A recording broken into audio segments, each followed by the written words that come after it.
कल कन्याकुमारी में इस यात्रा की शुरुआत हो गई। राहुल गांधी की अगुवाई में यह यात्रा 150 दिनों के बाद श्रीनगर में जाकर खत्म होगी। बीजेपी ने कांग्रेस की यात्रा पर निशाना साधा और कहा कि टुकड़े टुकड़े गैंग का समर्थन करने वाले राहुल गांधी को यात्रा करने का कोई अधिकार नहीं। वहीं राहुल गांधी ने यात्रा की शुरुआत करते हुए बीजेपी आरएसएस पर निशाने साधे जमकर।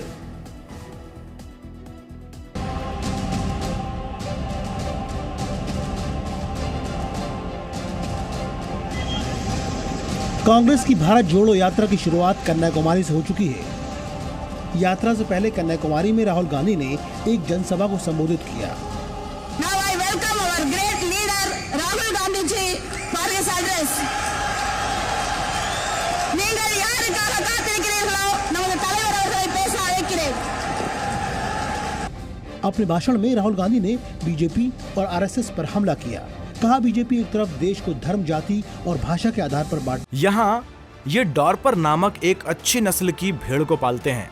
पाल कर हर साल 40 से 50 लाख कमाते हैं। आपको भी करना है, उनसे सीखना है तो फ्रीडम ऐप को अभी डाउनलोड कीजिए। चाहती है तो दूसरी तरफ विपक्ष को ईडी, सीबीआई के जरिए डराने की कोशिश हो रही है।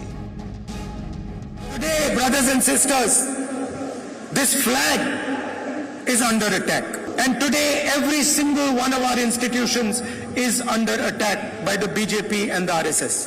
They think they can frighten the opposition using ED, CBI, income tax. Not a single opposition leader is going to be scared of the BJP. BJP ने कांग्रेस की भारत जोड़ो यात्रा पर कैसे निशाना साधा, ये बताने से पहले एमपी के मंत्री नरोत्तम मिश्रा का राहुल गांधी इच्छाधारी हिंदू है के बाद टुकड़े टुकड़े गैंग वाला बयान भी सुन लीजिए। वो व्यक्ति जो भारत तेरे टुकड़े होंगे इंशाअल्लाह इंशाअल्लाह, टुकड़े टुकड़े गैंग के पास नारे लगने के बाद सबसे पहले पहुंचा था, वो भारत जोड़ो यात्रा निकाल रहा है। आज तक स्पष्ट नहीं कर पाए कि भारत टूटा कहां से है। टूट कांग्रेस रही है, जोड़ भारत को रहा है। वो असुरक्षित महसूस कर रहे हैं, इसलिए इस तरह की भाषा बोल रहे हैं। भारत जुड़ा हुआ है, पर भारत बांटने की कोशिश जाति और धर्म के नाम पर, आर्थिक स्तर के नाम पे भाजपा कर रही, उसके खिलाफ ही है। समाज को जो बांटने का काम कर रही है भारत में, उसके खिलाफ। कांग्रेस भारत जोड़ने की बात कर रही है तो बीजेपी कह रही है कि भारत तो पहले से एकजुट है। भारत जोड़ो के बजाय राहुल गांधी को अखंड भारत की कोशिश करनी चाहिए। भारत जोड़ो अभी भारत का टेरिटरी में करके कोई फायदा नहीं है। आप पाकिस्तान को जोड़ने का कोशिश कीजिए, बांग्लादेश का जोड़ने का कोशिश कीजिए और अखंड भारत के लिए प्रशंसा कीजिए। वो नया मुल्ला है, ज्यादा प्याज खा रहे हैं। ये संघ के लोग बोलते हैं अखंड भारत का नक्शा बनाते हैं, जिसमें नेपाल को, भूटान को, पाकिस्तान को, बांग्लादेश को, अफगानिस्तान को अखंड भारत मिला दो। और यही संघ के लोग, भाजपा के लोग बोलते हैं कि यहाँ के मुसलमान को पाकिस्तान भेज दो और उस पाकिस्तान को भारत में मिला लो। तो किसको मूर्ख बनाने का काम कर रहे हैं? पाकिस्तान को भारत में जोड़ने वाले हेमंता बिस्वा के बयान की गूंज पाकिस्तान में भी सुनाई दी। पाकिस्तान के विदेश मंत्रालय ने बयान की निंदा करते हुए कहा कि हेमंता बिस्वा शर्मा का अनावश्यक दावा हिंदुत्व बहुसंख्यकवाद के एजेंडा की अभिव्यक्ति के अलावा और कुछ नहीं है।